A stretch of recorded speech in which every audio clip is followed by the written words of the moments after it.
SuperTalk Mississippi media production.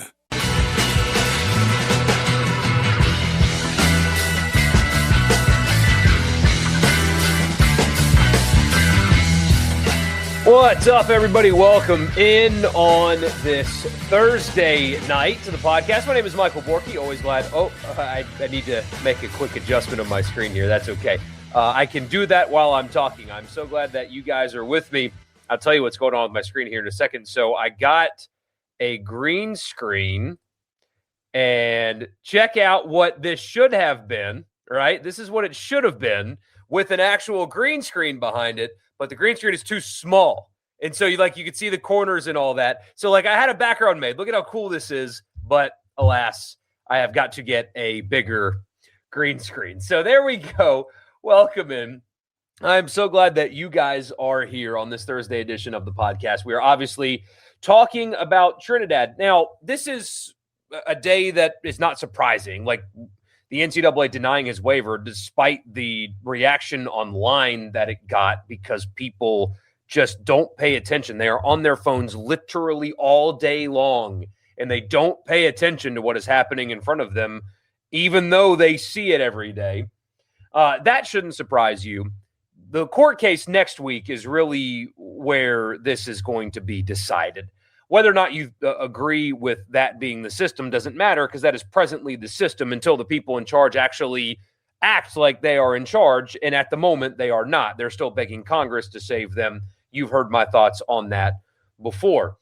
But we'll talk about it. We'll read Ole Miss's statement. And then Greg Sankey, the commissioner of the SEC, filed in court against a member institution. Not Ole Miss, it was Alabama. But I've got some questions about that as well. So we'll go through all that on this edition of the show. Again, my name is Michael Borky. I'm so glad that you guys are here. Don't forget to subscribe wherever you get your podcast. Just search Rebel Report and subscribe and leave a rating and a review if you like what you hear. Again, wherever you get your podcast, just search Rebel Report. You will find that. And don't forget to hit that subscribe button. Also, this edition is brought to you by Logan Smith Shelter Insurance. Home, auto, life, business. If you need any of those and you are anywhere in Mississippi, home, auto, life, or business, Logan Smith at Shelter Insurance will take care of you anywhere in Mississippi. His services are award-winning. Give him a call. You will find out why. 601-823-3500. 601-823-3500. Tell him that I sent you. And even if you have auto insurance or life insurance or whatever, it's worth making the phone call. You'll be impressed. I promise you will. Check him out. Logan Smith, Shelter Insurance, bringing you today's show. So no surprise to anybody. I'm sure you've already heard and engaged with conversation about the fact that the NCAA, unsurprisingly, has denied Trinidad Chambliss his attempt at a waiver.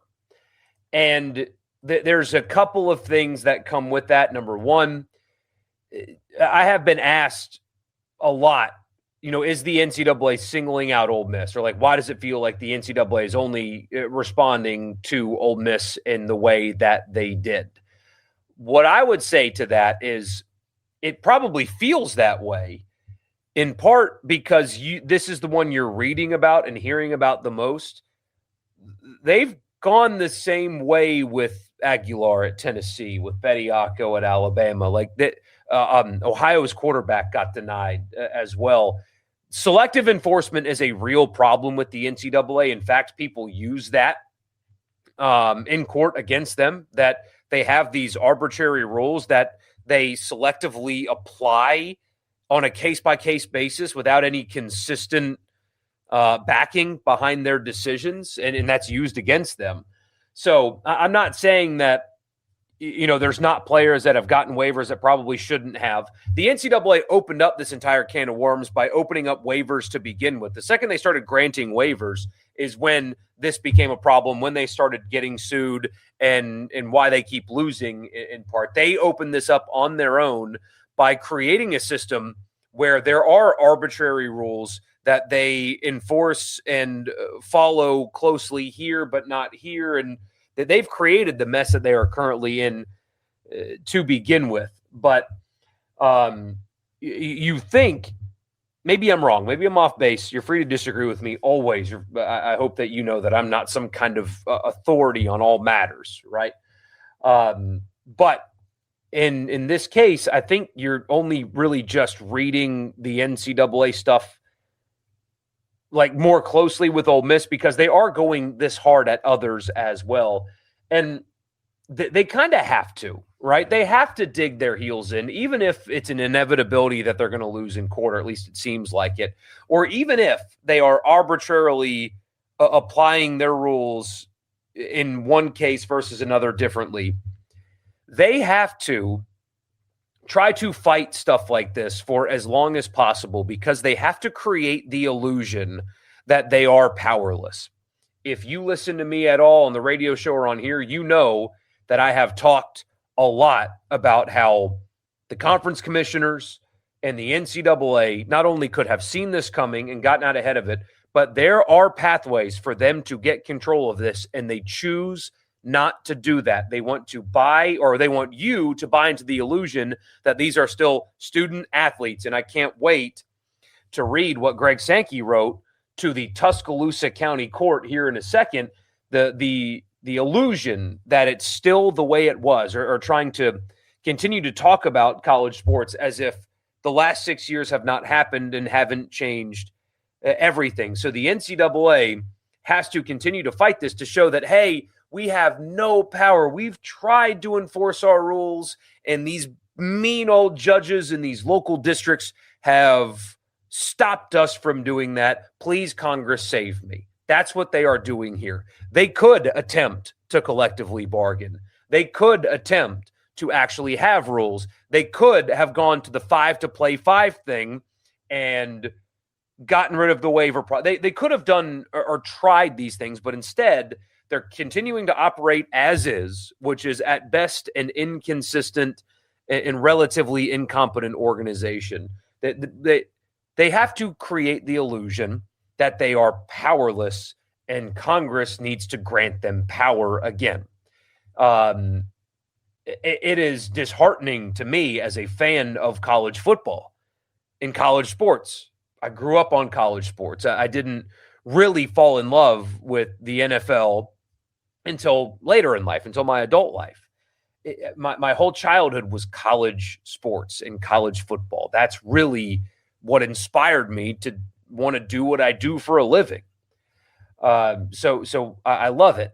And it is changing and it is different, but it is disheartening to me to see the people in charge of college football lobbying still years later Congress for help. Greg Sankey does it too. Not to get political, but there are individual people that hold positions of elected leadership that are competent, that try hard, that want to do the right thing. Congress as a body is at best grossly incompetent, a group of people that cannot do their actual jobs well, like the things that they are supposed to govern. They don't do those well at all. They fail at every level, at every turn, at best. And at worst, they're grossly corrupt. So they're either grossly incompetent or grossly corrupt, and it's probably just a combination of the two. So it pains me to see them, and Tennessee did it in response to the Aguilar thing, to lobby, please, Congress, save us. We have to, we're powerless. We can't do anything. These judges, please, Congress, save me, instead of them stepping up and leading and doing what's necessary and being bold and being strong. Instead, they look so incredibly weak all the time, and it's just very disheartening to me. But that's the strategy they've chosen. And so they have to fight things like this for as long as they can. What is interesting to me, there's two things that are interesting to me in this. Number one, you've got the statement in return from Ole Miss. You guys have probably seen it. I'll read it for you just in case you have not. Quote, the NCAA Athletics Eligibility Subcommittee's decision to deny Trinidad's appeal is indefensible in light of the undisputed facts. The NCAA staff and the subcommittee asserted that Trinidad was not denied the opportunity to compete during the 2022 season, despite the reality that he did not dress for a single game while suffering from severe incapacitating medical conditions.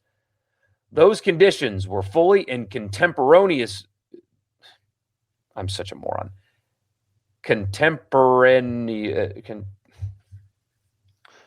Documented by his treating physician. I get that word wrong every time. I've gotten it wrong 6 times on the radio show. The audience makes fun of me. I even have written it out the way it needs to be read, and I'm just, my brain blocks it. Documented by his treating physician, yet this waiver request was still denied when it should have been approved at the NCAA staff level. Trinidad's representatives will continue to pursue all available legal remedies, and we will publicly stand behind Trinidad while holding the NCAA accountable for a decision that fails to align with its own rules, precedent, and the documented medical record. So that is a very strong statement. And what that tells me, that confirms a couple of things to me. There's been a rumor. I have not been able to fully verify it, but there has been a rumor beyond what Tom Mars said, that they have the NCAA on record saying that they have enough. But there's been a rumor that during this last process that Ole Miss was led to believe that they have done enough to satisfy the requirements to get a waiver. And yet they were still denied. I think that's where the frustration is coming from. The NCAA has dragged their feet on this. This injunction thing all of this could have been done a long time ago, but the NCAA dragged their feet. They led Ole Miss to believe that they had enough, whether or not, because I know state fans and LSU fans jump into this sometimes, and that's fine. I appreciate the views, especially the podcast downloads. Thank you guys for those. That's really what I'm searching for here. But the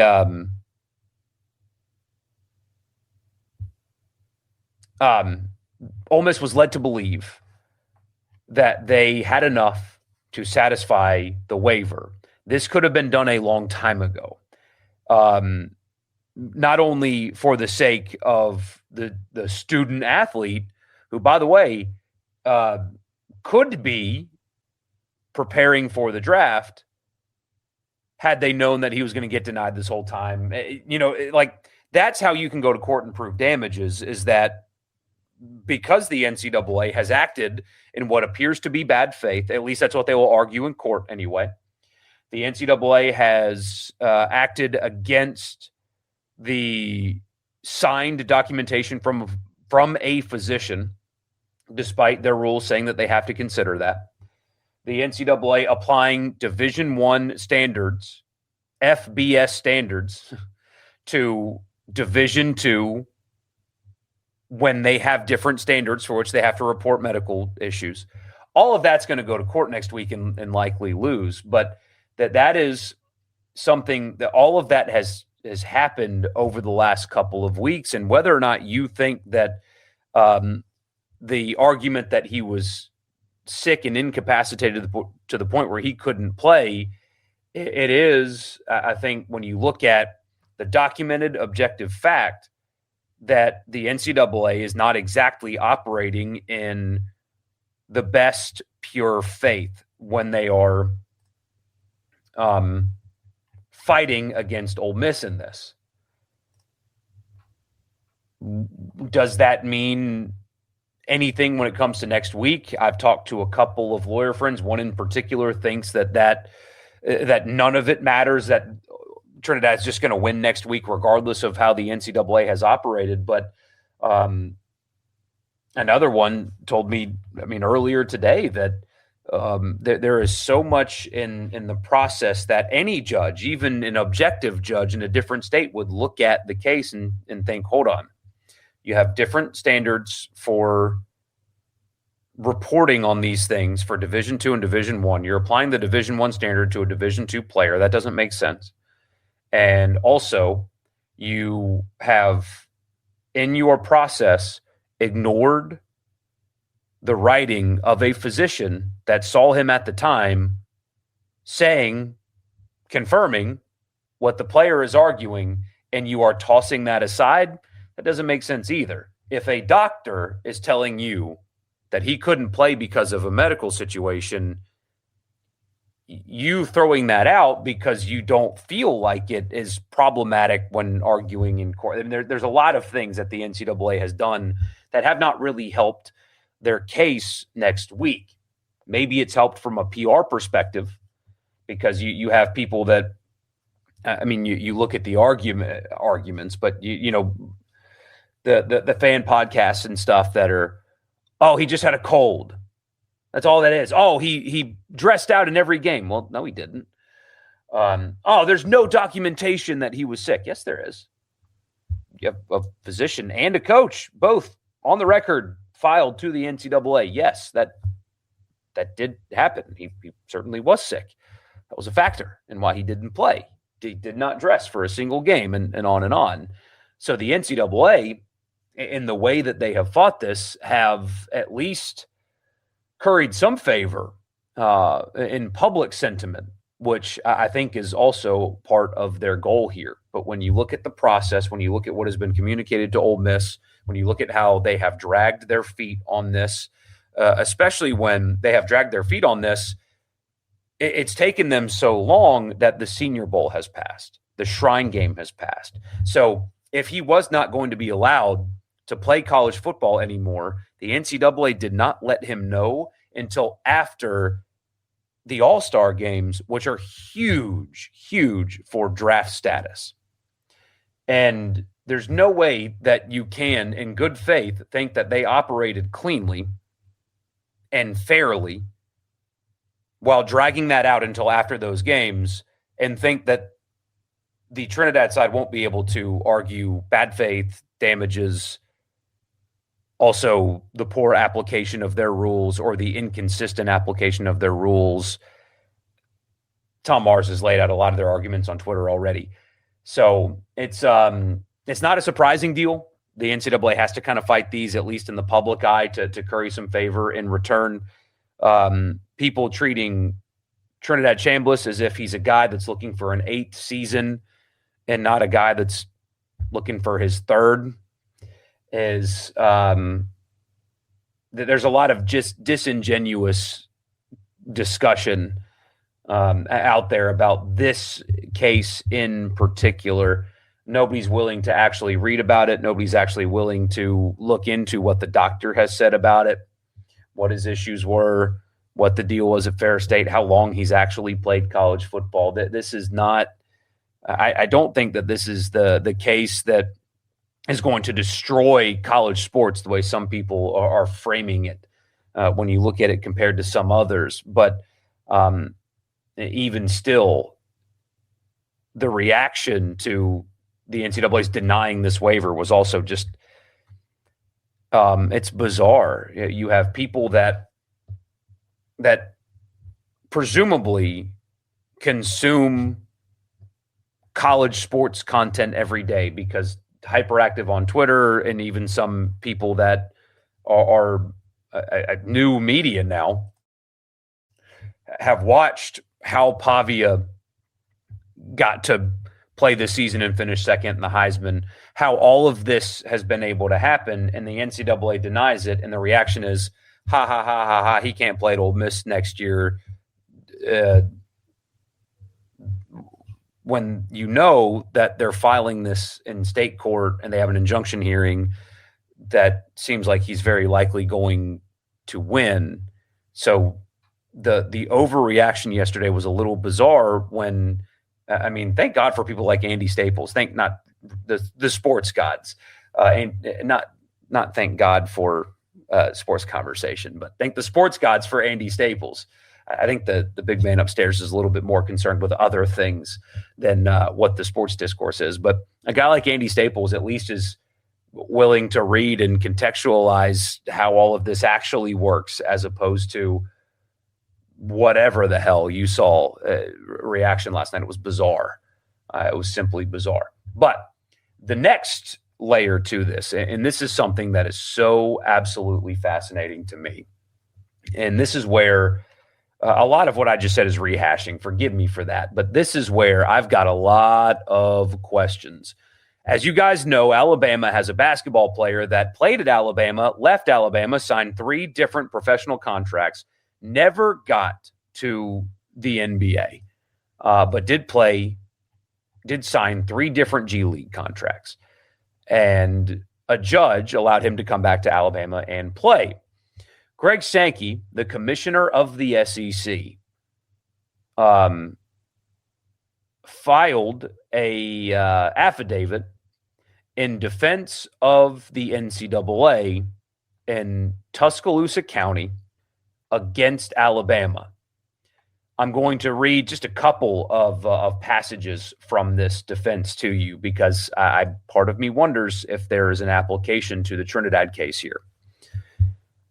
He says, NCAA bylaw 12.6, seasons of competition 5-year rule provides that a student athlete shall not engage in more than 4 seasons of intercollegiate competition in any one sport, and bylaw 12.6.1 affords student athletes 5 calendar years to complete those seasons. These longstanding rules are grounded in the principle that that athletics are an integral part of the academic experience. Oh, gosh.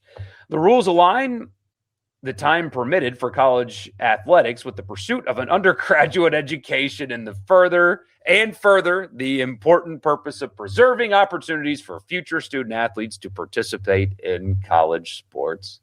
Oh, man. He writes this on the day it gets announced that his league distributed over $1 billion to the schools for athletics, and he wants to talk about undergraduate degrees. But he's talking about eligibility, the 4-to-play-5 rule, integral in college athletics, preserving opportunities for future student athletes. That's parroting NCAA talking points, and that is something that we will circle back to. Here's the other part. To maintain eligibility to participate in college athletics, NCAA bylaw 12.2.4 provides that a student athlete, quote, shall not enter into any kind of agreement to compete in professional athletics, either orally or in writing, regardless of the legal enforceability of that agreement. This rule, too, is grounded in the principle that college athletics are reserved for current college athletes who actively are pursuing a degree while also participating in college sports, and for future college athletes who seek benefit from the unique educational, athletic, and leadership opportunities provided through college sports. The rule also promotes competitive fairness in the context of college athletics. It recognizes, for example, that an athlete who has chosen to pursue a professional sports career, whether domestically or internationally, will have benefited from the structure of professional sports, which permits athletes to focus solely on sports development and competition, stepping away from the educational requirements of college sports and engaging the opportunity to mature in a new environment with the benefit of dedicated athletic resources. Changes to these rules open the door to undermining these fundamental principles. Permitting former professional athletes to return to competition creates a competitive disadvantage and fundamental unfairness for student athletes who have not pursued a professional sports career, but instead have maintained their commitment to the college athletics model, blah, blah, blah, blah, blah, blah, blah. All right. A couple of things on that. Number one, I understand the circumstances are different. I understand that Charles Bediako is a more unique case than some of the others around the country. But you have other players in college sports, specifically basketball, in the SEC, who were previously professionals that are currently playing college basketball. Now, they're from foreign countries. They don't really have the college system there. If you're good enough, you just go pro. I understand it's different than going from Alabama to G League back to Alabama. I understand that it's different. But if you think that bringing in professionals undermines the intercollegiate athletic model, where were you when all of the other guys got to campus after being professionals? Where were you then? I understand that this case is different, but you have former pros who signed pro contracts who have played professional sports that you are arguing in a Tuscaloosa County court is such a problem and so bad for college sports. Why did you wait until now? Why didn't you stop the other ones? And so that speaks to selective enforcement or a selective application of the standards and the model of collegiate athletics. You have other schools in your league playing former pros, and yes, Ole Miss is one of them. Ole Miss is one of them with Comerdine. He's a former professional basketball player. He's now getting paid a lot of money to play college basketball, but he is a college athlete now. Mississippi State has one. The SEC's filled with them. Former pros that now play college basketball. Why now are you going against your own school for adding a former pro? What makes it different? Because he started college, but you are arguing that after you enter the professional league, it changes development. It's against the model. This speaks to the entire issue with the NCAA model that's cost them so much in court and otherwise: selective enforcement, selective outrage, selective whatever. And then the other part, there's actually three parts, but the second part is, does this mean now that Greg Sankey is also going to argue against his member schools in eligibility cases? Because he made reference in here at how important it is. Here's the quote about the 5-year rule. These long-standing rules are grounded in the principle that athletics are an integral part of the academic experience. The rules align with the time permitted for college athletics with the pursuit of an undergraduate education and further the important purpose of preserving opportunities for futures. That's what he's arguing. He's arguing that players getting more years to play is a problem, is bad ultimately for college sports, which, sidebar, morally, he's right. He's right. Charles Bediako should not be allowed to play college basketball. He became a pro. He's right about that. Absolutely, he's right. I also generally think that judges in various states should not be the ones deciding who gets to play and who doesn't. That to me is a flawed system. That doesn't happen anywhere else in sports except for college sports, not at the professional level, the real professional level. Judges aren't deciding who gets to play and who doesn't. My issue is, it is people like Greg Sankey's fault that we're in the situation that allows judges to decide whether or not a player gets to play or not. It is the NCAA and the commissioner's fault for not doing what is necessary to put a stop to this. Instead, spending years lobbying Congress unsuccessfully. It is their fault that this has happened. But regardless, morally, he's right. He is. But now I wonder, in this, is he going to defend the NCAA against Trinidad? Are you going to get a filing from the commissioner of the SEC in the Knox County Court against Tennessee's quarterback? Are you going to get an argument against the Trinidad Chambliss suit in the Calhoun County Court in favor of the NCAA from the commissioner of the SEC? And if he is so willing to argue against Alabama because of a higher moral purpose to protect college sports and preserve the integrity of college sports, who's to say, or it's fair to wonder anyway, if behind the scenes you're getting a commissioner that's fighting for you against the tampering stuff in Clemson? It's fair to wonder, because his goal, his stated goal in this letter, is to preserve college athletics. That's his stated goal, to preserve college athletics. That's what he's trying to do here. And he's so willing to preserve the model of college athletics and protect its integrity, he's willing to go against one of his member schools in order to do that. It's a great moral stance. It is. However, is any other commissioner arguing against his own league in these court cases? Is anybody else doing that, or is it just you that is cuddling up with the NCAA trying to preserve college sports? Because if it's just you, you've got a problem. And by you, I mean the schools within the SEC. You've got a problem. Because if every other commissioner is fighting on behalf of just their members and not for the greater good, you've got a problem at the top. You're already losing grip in football.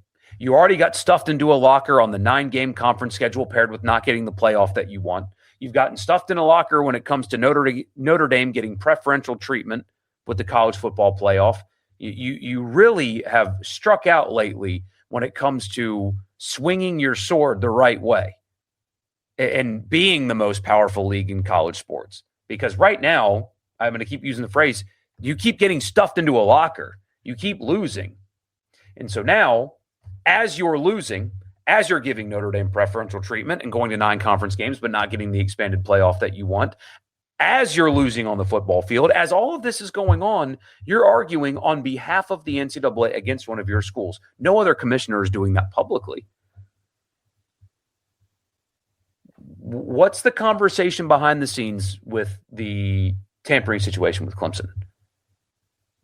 Is your commissioner going to bat for you, or is he defending the greater good of college sports, which would be to eliminate tampering? That's what's best ultimately for college sports, is to get rid of tampering altogether. That's what's best.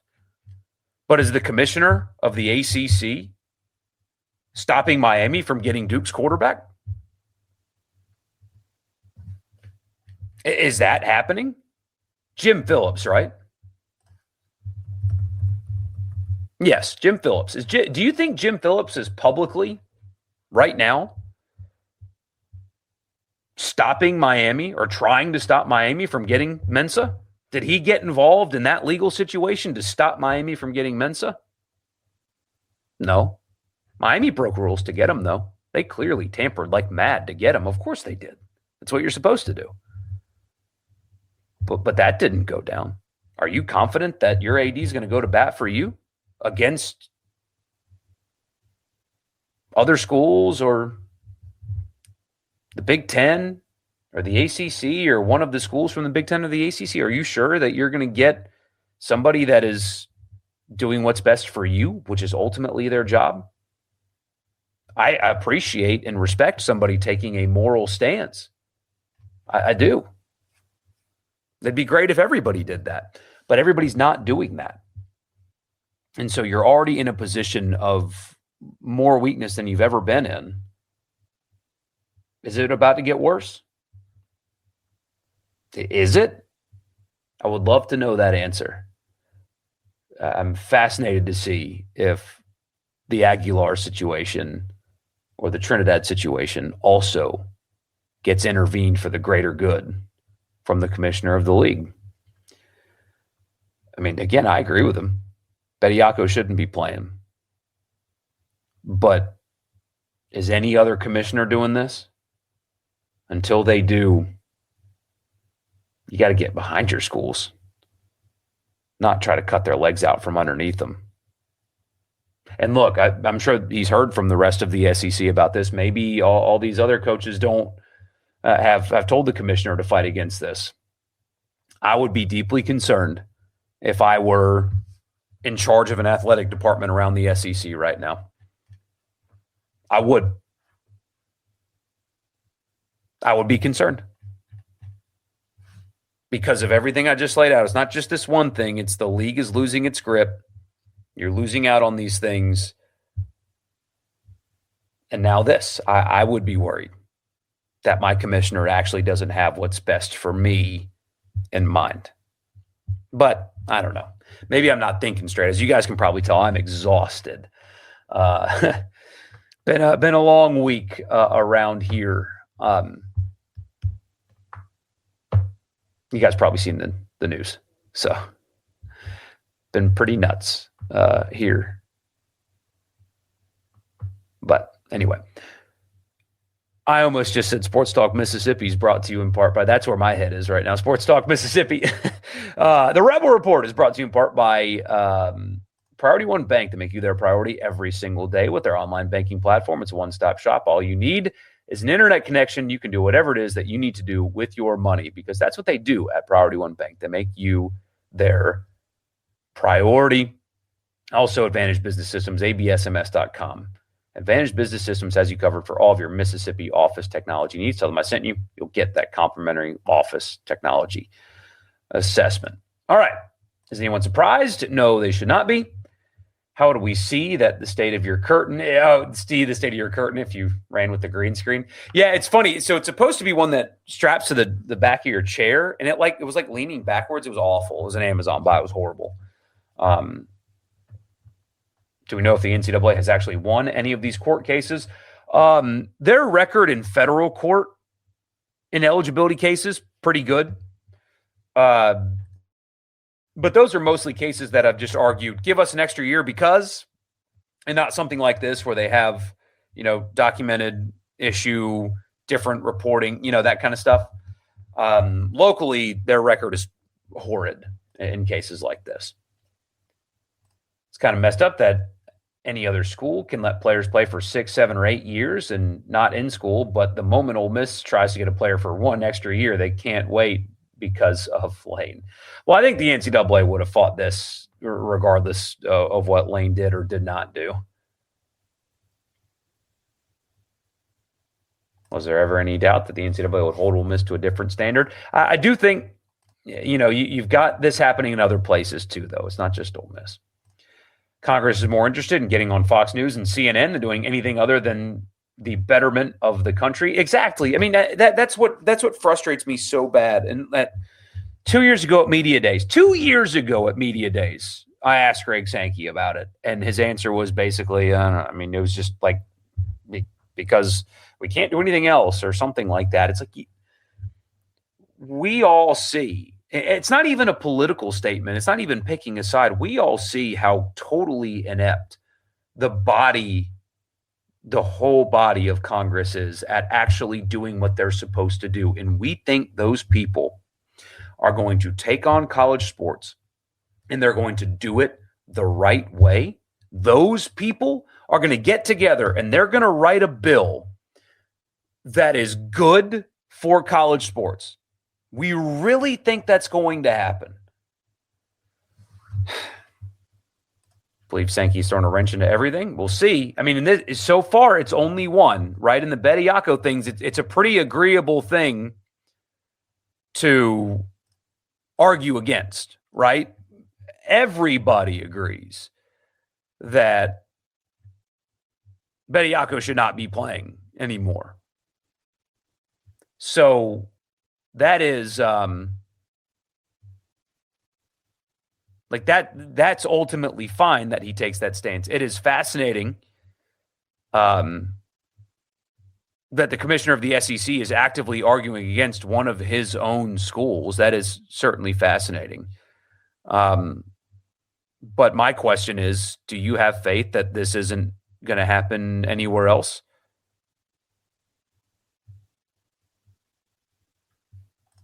Because I don't.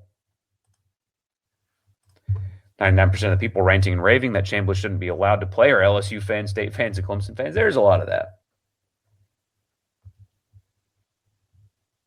The Alabama judge wasn't just a graduate, but a booster to boot. Yeah, he's recused himself now.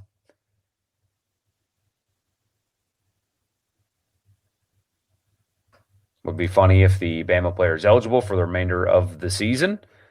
I think that's most likely to happen, don't you?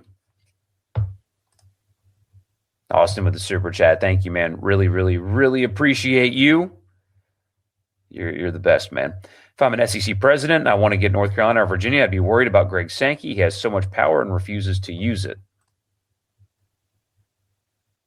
Sankey was Thank you, by the way, Austin. Really appreciate you.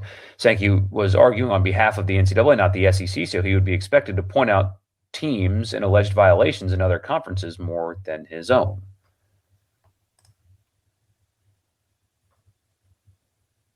He needs to go. The SEC is losing its dominance under him. His time has passed.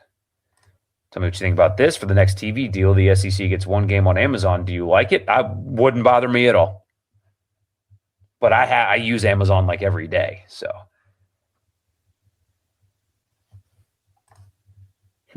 We love you too. Thank you, man. Yeah, I wouldn't mind. I would not mind Amazon. A 1-game package on Amazon. That wouldn't bother me. only because I think Amazon's so widely used at this point. Most people don't have to go get a subscription to get the game. But we're so far away from the SEC having an additional television deal that it's a long way away. What do you feel about the Super Bowl? I'm going to watch. Now I'm kind of rooting for Ben Brown after we got to visit with him. But should we go live after the Super Bowl? I don't think we will. I think we might take Sunday off, guys. I think that's, unless something changes, I think we might take Sunday off just to, enjoy the night. I don't think anything crazy is going to be happening between now and then. Also, Mike Bianco's media day going to be on Tuesday for the record.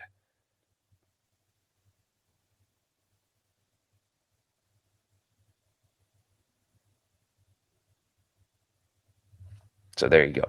But I got to run, guys. I don't know if I have no energy. I am zapped. I know that's not an excuse. I need to be locked in always, but I am zapped tonight. So I hope what I said made sense to you. I hope so.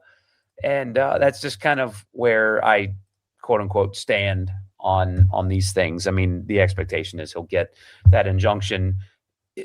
The hearing's next week. He may not get it next week. Maybe he does. I don't know. But I do expect when the ruling is handed down that he will be Ole Miss's quarterback in 2026. I think the NCAA is trying to win in public relations more than they're actually trying to stop Trinidad from playing quarterback in 2026. So I appreciate you guys. I will see you on Tuesday. I'll bring you something between now and then. That's a long time between now and then, but we won't go live Sunday. It's Super Bowl Sunday. I'll see you guys live on Tuesday, but I'll bring you something between now and then. You guys have a good night. I'll see you then. A SuperTalk Mississippi media production.